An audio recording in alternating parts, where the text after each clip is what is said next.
भरली वांगी तर तुम्ही बऱ्याचदा केली असतील, बरोबर?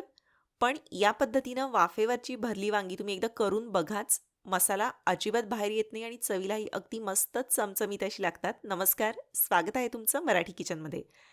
तर याकरता ही अशी छोटी काटेरी वांगी घ्यायची. जेव्हा आपण बाजारातून विकत आणतो तेव्हा फ्रीजमध्ये वगैरे न ठेवता लगेच त्याची जर का भाजी केली तर वांगी जास्त छान व्यवस्थित अशी शिजतात. या ठिकाणी वांग्याचा जो देठाचा भाग आहे तो थोडासा काढून टाकायचा, बाकीचं जे देठ आहे ते तसंच ठेवायचं आहे. त्यानंतर हा असा जो देठाचा हिरवा भाग आलेला असतो त्याला काटे असतात, तर हलकं असं चाकूनं काढून टाकलं तर काटेसुद्धा निघून जातात. पूर्ण देठ जे आहे ते काढून टाकायचं नाही आहे. तर हे बघा याप्रमाणे हे असे काटे जे ते काढून घेतले आणि मग वांग्याला उभा आडवा असा काप दिला आहे. आता कट केलेली वांगी मसाला वगैरे तयार होईपर्यंत जर का तशीच ठेवली तर काळी पडू शकतात, त्याच्यामुळं मिठाच्या पाण्यात याला ठेवून द्यायचं. हे बघा याप्रमाणे सगळी वांगी जी आहे ती कापून घेतली. वांगं याप्रमाणे कापून झालं की आतमध्ये आळी तर नाही ना ते एकदा चेक करून घ्या. तर अशी सगळी वांगी जी आहे ती कापून घेतली. त्यानंतर वांग्यासाठीचा जो मसाला आहे तो करण्यासाठी या ठिकाणी साधारणपणे पाव कप सुक्या खोबऱ्याचे काप घेतलेले आहेत किंवा खोबरं जे आहे ते तुम्ही किसून घेऊ शकता. कढईमध्ये हे खोबरं काढून हलकं असं भाजून घ्यायचे. खूप लालसर करायची गरज नाही, कारण वांग्यामध्ये आपण हा मसाला भरणार आहोत त्याच्यामुळं खोबऱ्याचा थोडासा कच्चेपणा जावा याकरता हलकं भाजून घ्यायचं आणि मग ते बाजूला काढलं. त्यानंतर खोबऱ्यापेक्षा थोडेसे जास्त शेंगदाणे घ्यायचे आहेत. साधारणपणे 1/3 कप किंवा अर्धी वाटी शेंगदाणे तुम्ही म्हणू शकता. कढईमध्ये काढून शेंगदाणेसुद्धा छान खमंग असे भाजून घ्यायचे. जर का भाजलेले शेंगदाणे असतील किंवा शेंगदाण्याचा जाडसर असा कूट तयारच असेल तर मग शेंगदाणे भाजून घ्यायची आवश्यकता नाही. डायरेक्ट तुम्ही कूट जो आहे तो भाजीमध्ये वापरू शकता. याप्रमाणे शेंगदाणे छान खरपूस भाजून बाजूला काढून घेतले. आता मिक्सरच्या छोट्या भांड्यात 8 ते 10 पाकळ्या लसूण तसेच 1 इंच आल्याचा तुकडा घातला. थोडीशी कोथिंबीर घातली आहे आणि पाणी न घालता हे शक्य तितके बारीक असं फिरवून घ्या. आपण याच्यामध्ये बाकीचे सगळे मसाले यातच घालणार आहोत. तर चवीनुसार मीठ घातलं, छोटा अर्धा चमचा हळद घातली आहे, आवडीनुसार 1 चमचा बेडगी मिरची पावडर घालायची. त्यानंतर चांगलं 1 चमचा कांदा लसूण मसाला किंवा कोणताही घरगुती मसाला याच्यामध्ये घालायचा आहे. एखादा चमचा तेल घातलं आणि हे असं एकदा फिरवून घ्या.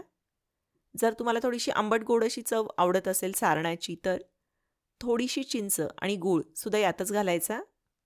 चिंच गूळसुद्धा एकदा फिरवून घ्या आणि मग सगळ्यात शेवटी भाजलेले शेंगदाणे घालून मिक्सर बंद चालू करत फक्त एकदा फिरवून घ्या, जेणेकरून शेंगदाण्याचा असा छान जाडसर असा कूट तयार होईल.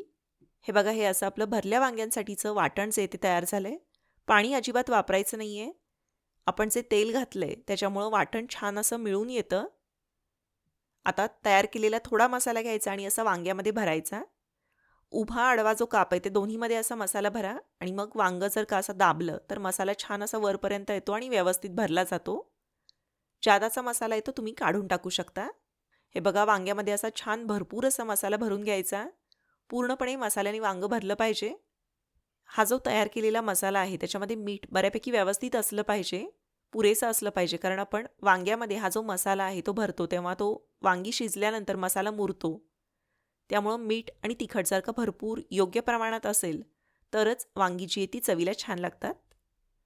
हे बघा याप्रमाणे सगळी वांगी जी आहे ती अशी भरून घेतली. आता या ठिकाणी पातेल्यामध्ये पाणी गरम करायला ठेवले 1.5 ग्लास.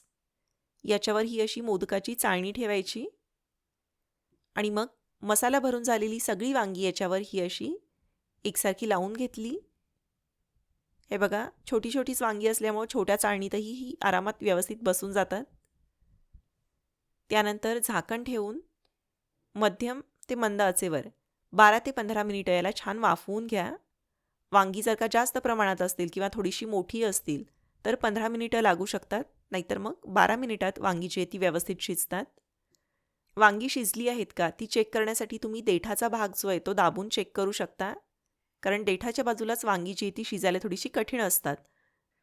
जर तुम्ही अगदी कमी तेलकट खात असाल किंवा तुम्हाला तेल अजिबात नकोच असेल तर ही जी वाफेवरची शिजलेली वांगी आहे ती तुम्ही अशीच ग्रेव्हीमध्ये वापरू शकता. किंवा अजून छान चव येण्यासाठी काय करायचं, कढईमध्ये ज्या कढईमध्ये आपण भाजी करणार आहोत त्याच कढईमध्ये थोडंसं जास्त असं तेल गरम केलं. याच्यामध्ये थोडी थोडी वांगी घालायची आणि तेलावर याला छान परतून घ्या. खूप जास्त हलवायचं नाही, नाहीतर मसाला जो आहे तो बाहेर येईल.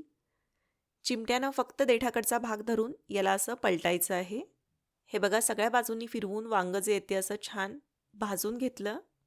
हे बघा सगळ्या बाजूंनी वांगं असं छान खरपूस असं भाजून घेतलंय. ही अशी नुसती तेलावर परतलेली वांगीसुद्धा खायला अतिशय छान लागतात. याप्रमाणे थोडे थोडे करून पुढची वांगीसुद्धा मी तळून घेतली.